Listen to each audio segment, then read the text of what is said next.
আমি যমুনা। আমি নতুন ধর্মান্ত খ্রিস্টান পরিবারে জন্মগ্রহণ করি এবং সেই এলাকায় তিনি প্রথম খ্রিস্টান ছিলেন।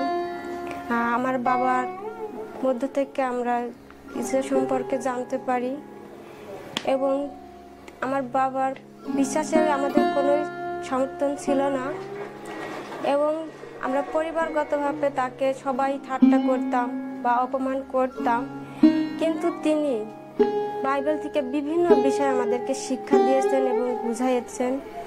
তিনি বলেছেন যে আমি তোমাদের থাকার জায়গা, ভাত কাপড় সমস্ত কিছু দিতে পারবো, কিন্তু আমার সাথে তোমাদের স্বর্গে নিয়ে যেতে পারবো না। এবং তিনি বলেছেন যে এই জীবন শুধুমাত্র যিশুই দিতে পারেন এবং তোমাদের স্বর্গেও নিয়ে যেতে পারেন।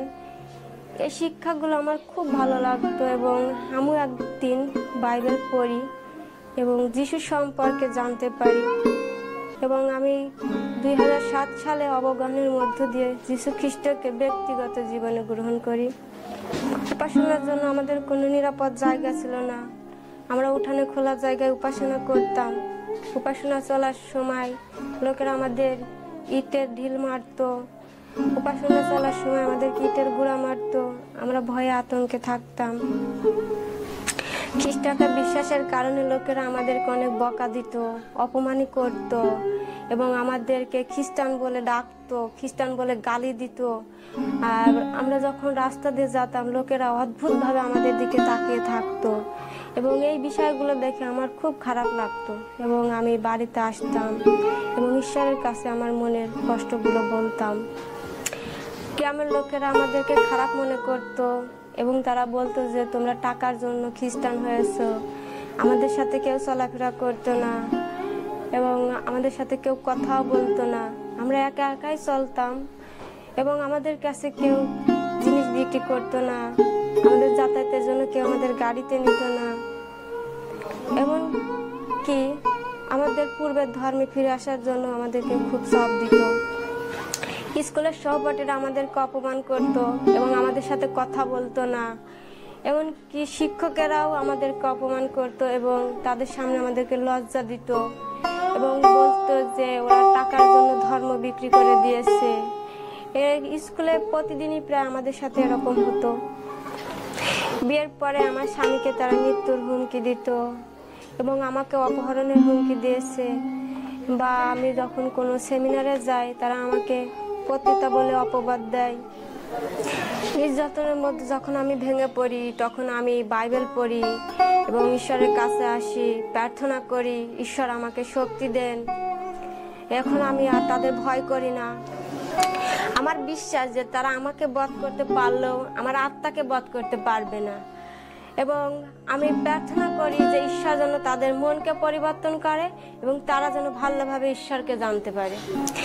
2014 সালে আমি অনন্য প্রশিক্ষণ পাই এবং তখন থেকে আমার ভিতরে একটা চেতনা জাগে যে আমি গ্রামের মহিলাদের নিয়ে ঈশ্বরের পরিচর্যা কাজ করব। 2016 সাল থেকে অনেক নির্যাতনের মধ্যেও আমি মহিলাদের মধ্যে প্রভুর পরিচর্যা কাজ করছি এবং যারা আমাকে ঘৃণা করেছে, যারা আমাকে অপমান করেছে তারা এখন প্রভুকে জানতে পারছে এবং তারা প্রভুকে গ্রহণ করছে এবং প্রভু সম্পর্কে তারা আরো ভালোভাবে জানতে পারছে। সেই 2016 সাল থেকে এই পর্যন্ত আমি 50 থেকে 60 জন নারীকে প্রভুকে জানিয়েছি এবং তারা এখন আমার ভালো বন্ধু এবং তারা প্রভুকে জানতে পেরেছে এবং আমি সেজন্য প্রভুকে গৌরব দিই। মাঝে মাঝে যখন আমি ভেঙে পড়ি, ক্লান্ত হই, হতাশ হয়ে যাই, তখন আমি ঈশ্বরের কাছে আসি এবং তার বাক্য পড়ি।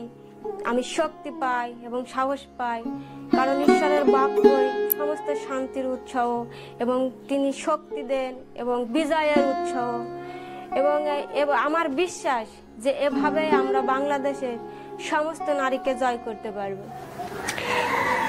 অনন্য প্রশিক্ষণ যারা আমাকে দিয়েছে, যারা আমাকে সাহস জুগিয়েছে এবং যারা আমাকে শক্তি জুগিয়েছে এবং যারা আমার জন্য প্রার্থনা করেছে, আমি তাদেরকে কৃতজ্ঞতা এবং আমার মণ্ডলীর নারীদের জন্য প্রার্থনা করবেন আমরা যেন উত্তম ভূমি হতে পারি এবং এই নারীদের মধ্য দিয়ে যেন বহুগুণ ঈশ্বরের বাক্য বৃদ্ধি পায় এবং আমাদের এই মণ্ডলীর নারীরা যেন নিরাপদে থাকতে পারে।